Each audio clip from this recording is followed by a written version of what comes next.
Assalamualaikum warahmatullahi wabarakatuh. Halo semuanya, perkenalkan nama saya Muhammad Firda Alanza, absen 26.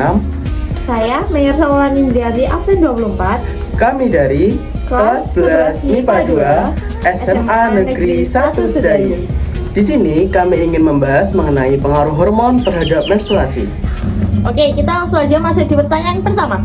Apa sih pengertian dari menstruasi? Nah, menstruasi atau haid adalah proses keluarnya darah yang terjadi secara periodik dan berkala akibat meluruhnya lapisan dinding rahim bagian dalam atau disebut endometrium pada dinding uterus yang keluar melalui vagina berupa pembuluh darah, kelenjar-kelenjar, dan sel-sel yang tidak terpakai karena tidak adanya pembuahan dan kehamilan. Nah, menstruasi merupakan pendarahan periodik normal. Uterus merupakan fungsi fisiologi yang terjadi pada primata betina. Pada dasarnya, menstruasi merupakan proses katabolisme dan terjadi di bawah pengaruh hormon hipofisis dan ovarium. Menstruasi terjadi pada usia remaja, pertama kalinya bervariasi yaitu antara 10 sampai 16 tahun. Tetapi rata-rata 12,5 tahun dan berlangsung hingga menopause, biasanya terjadi sekitar usia 45 sampai 55 tahun. Oh, begitu. Jadi, pertanyaan pertama sudah terjawab. Bagaimana kita lanjut ke pertanyaan yang kedua? Nah, pertanyaan kedua nih. Gimana sih cara hormon-hormon tersebut dapat bekerja sama hingga dia dapat mengatur siklus menstruasi yang kompleks? Kerjasama hormon-hormon tersebut menciptakan siklus menstruasi yang kompleks. Di antaranya ada 4 fase. Fase yang pertama yaitu fase folikel yang terjadi di hari pertama sampai ke hari 14. FSH memicu pertumbuhan folikel dan sel telur di dalamnya menghasilkan estrogen. Estrogen menebalkan endometrium.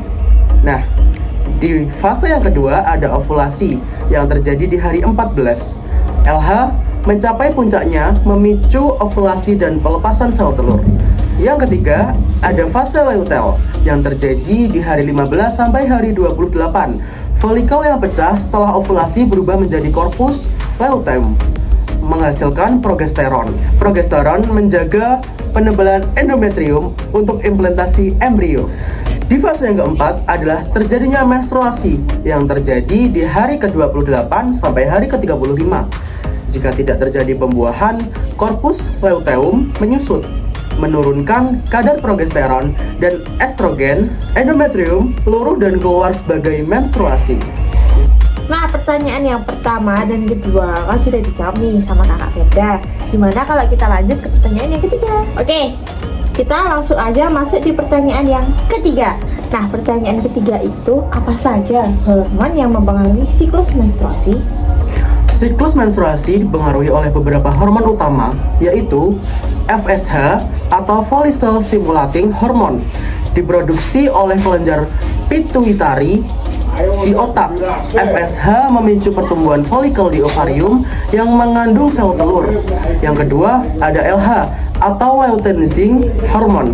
Bekerja sama dengan FSH, LH membantu mematangkan sel telur dan memicu ovulasi atau pelepasan sel telur dan ovarium. Yang ketiga ada estrogen, diproduksi oleh ovarium. Estrogen berperan dalam penebalan lapisan rahim atau endometrium untuk mempersiapkan implantasi embrio. Yang keempat ada progesteron, diproduksi oleh korpus luteum, sisa folikel setelah ovulasi. Progesteron membantu menjaga penebalan endometrium dan mendukung kehamilan. Oke, jadi di pertanyaan yang ketiga ini ada 4 hormon yang mempengaruhi siklus menstruasi. Antaranya ada FSH, LH, estrogen, dan progesteron. Gimana kalau kita lanjut ke pertanyaan yang paling terakhir sebelum kita tutup video ini? Nah, kita langsung aja masuk di pertanyaan yang keempat. Nah, pertanyaannya nih, gimana sih ketidakseimbangan hormon dapat mempengaruhi siklus menstruasi? Ketidakseimbangan hormon dapat menyebabkan berbagai gangguan menstruasi seperti yang pertama, amenore adalah tidak adanya menstruasi selama beberapa bulan.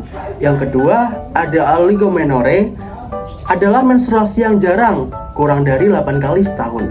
Yang ketiga, ada menorrhagia adalah pendarahan menstruasi yang berlebihan. Yang terakhir, ada premenstrual syndrome atau PMS. adalah gejala fisik dan emosional yang muncul sebelum menstruasi. Ketidakseimbangan hormon dapat disebabkan oleh berbagai faktor seperti stres, gangguan makan, olahraga berlebih, sindrom ovarium polikistik atau PCOS, dan menopause. Nah, jadi dari pertanyaan pertama hingga pertanyaan paling akhir sudah dijawab. Nah, berarti waktunya sekarang kita tutup podcast ini. Sekian dari kami. Wassalamualaikum warahmatullahi wabarakatuh. Dadah.